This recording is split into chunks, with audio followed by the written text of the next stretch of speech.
అలాగే డాక్టర్ గారు ఆస్తమాకి ఏమైనా ప్రత్యేకంగా పరీక్షలంటూ ఉంటాయా? అంటే ఆస్తమా వచ్చిందని నిర్ధారించడం ఎలా? ఆస్తమా వచ్చింది నిర్ధారించడం చాలా ఈజీ అండి. ఫస్ట్ సైన్స్ అండ్ సింప్టమ్స్ బట్టి చేస్తాం. నెక్స్ట్ మనము టెస్ట్‌కెళ్ళినప్పుడు సింపుల్ బ్లడ్ టెస్ట్ మనం కంప్లీట్ బ్లడ్ పిక్చర్ అంటాము. ఈ ఈ ప్రతి ఒక్కరు అది కామన్‌గా చేపించుకునే బ్లడ్ టెస్ట్ అన్నమాట. దాంట్లో వీళ్ళకి ఏమని కనిపిస్తుందంటే ఈస్నోఫిల్స్ అని మనకు ఒక ఇమ్యూన్ సెల్స్ ఉంటాయన్నమాట. ఆ సెల్స్ ఎక్కువగా ఉంటాయి.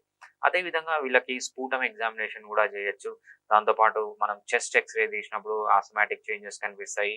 అదేవిధంగా లంగ్ ఫంక్షన్ టెస్ట్ అంటామన్నమాట. లంగ్ అసలు కంప్లీట్‌గా ఎంత కావాలో అంత పీల్చుకుంటుందా? ఎంత సేపు కావాలో అంత పీల్చుకుంటుందా? అని లంగ్ ఫంక్షన్ టెస్ట్ అంటాము.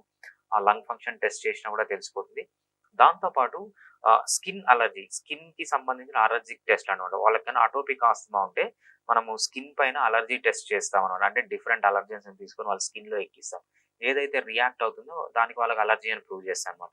సో, ఇవన్నీ కామన్ సింపుల్ టెస్ట్‌లు చేస్తాం.